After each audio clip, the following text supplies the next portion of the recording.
tax, yes. Yeah, and then also since I went to college down here, I speak Spanish very well. I spoke it better 20 years ago when I 100% lived in Spanish. I make my money online, so most of my days in English, and then someone will ring the doorbell, and then it's time to put the Spanish brain back on. But Right. that definitely helps out too. Yeah, no, absolutely, absolutely, and it's smart that the fact that you have your residency, so you can kind of pick and choose. Like, hey, you know what, you can get a house at any time, and you know that, Exactly. and yeah, and you know that you're going to get a better rate as opposed to someone just coming to the states and they say, hey, I want to buy a property in Mexico where they could be paying, maybe about anywhere between 8 to 10% more, but due to the fact that you have residency, you're going to get 8 to 10% less, so you're good either way. So that's so good for you.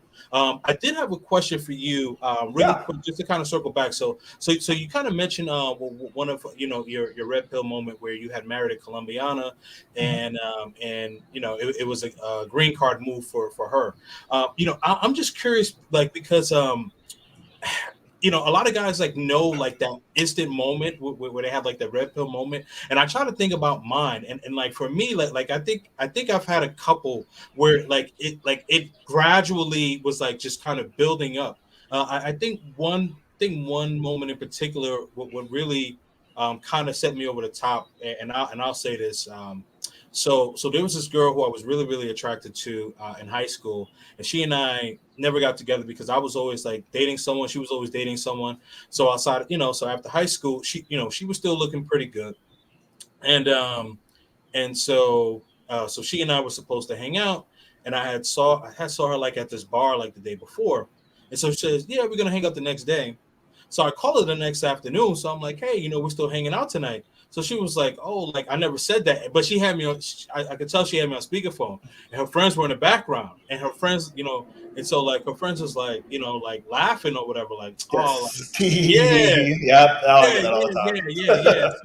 Yeah, so I'm like, and I'm doing my thing, I'm doing my thing, and I'm like, yo, did this chick really just try to play me? And I remember being like really, really upset about it. And I think that was one moment, but I don't know if that was the exact moment. But I would say if I can remember one distinct moment, that was one of them because I really, really liked her like for years. Yeah, I had a moment like that. I've lived in California for most of my adult life. Grew up in the Yeah, Pacific Northwest. Didn't like the cold either. Did the Mexico thing. Went back to California. Got into tech, fintech, and started making my money there. yeah. And there was a 3 year period where I moved to Houston because I had gotten into a bad business. And then when I realized that it was a bad business, she and I were actually together for a while. Give her some money, sent her out to Houston. Told her like, hey, let me take care of all this stuff here in California. I'll be out in Houston in 90 days or less, and we'll just kind of pick up our life and move forward from there. We both had family in Texas. I was actually born in Texas, but I left when I was a Mhm. kid. She had family there too, so it just kind of made sense. We'll go to Texas, and Mm. so got the apartment. Sure enough, I showed up. She hadn't done anything. The money was gone, of course, and Right. so I had to stay at some dingy ass hotel. I was apartment shopping and trying to figure all that out, um, and then at that point, once I moved out there, her attitude had kind of changed a bit. She started saying Mm. things like, "Oh, I don't need no man." Or we went to a gun range one time. I was like, "Hey, do you know Oh the boy. basic gun safety tenets?" She's like, "I don't need a man to tell me what to do." I was like, "Before we go on a firing range together, yes, I am going to tell you what to do. And if you don't know proper gun safety, you're not going to go with me. So like, drop the attitude." And I remember that time she was so sweet with me before. I was like, "Where's this attitude coming from?" Right. Again, I didn't know these things until kind of going through the post traumatic phase, and then now it all makes sense. It's like, oh, duh, I Right. should have seen that in the moment, but you Yeah. don't know it sometimes when you're in the moment. Right. Right. Um, and then I had a suspicion, and then she never cohabitated the apartment with me, although we were married. So that was kind of a suspicion, and she put Mm. it on me. I was kind of in a bad place too because I just failed a business, and that's never fun. But I usually snap back pretty quick. Yeah. So it would have really been nice had my wife been there supporting me, but she wasn't. And so I suspected that one of her family friends, the son of a family friend or something, I suspected there was something between them. And she, of course, did the gaslight. No, no, no, no, you're crazy. You're paranoid. Oh, you're controlling. You're being jealous. And I was like, I'm pretty sure there's something going on here. And Right. Right. as I mentioned, I went to college here in Mexico, and I played baseball down here too. So in high school, I didn't do the dating around like you did. Good old country kid. So first high school sweetheart, stayed with her. She cheated on me like the first week we went to college. So that's actually why I came to Mexico. I was a couple years ahead in schools, and I was on scholarship. I'm like, all right, well, this money's here. I might as well use it. I'll go to Mexico, learn Spanish. Being from the West Coast, that's very beneficial. And I grew up on a farm, so most of our employees to this day, they're all Spanish speaking. And I was like, okay, that kind of made sense. So when I came down to Mexico, I was recruited to play baseball, and I was popular. I was a foreigner. This was way before Passport Bros. I was in Guadalajara, which gorgeous women there. But back when I was here the first time around, there was still a gringo novelty factor because there weren't a lot of foreigners there. There was no one in that town that looked like me.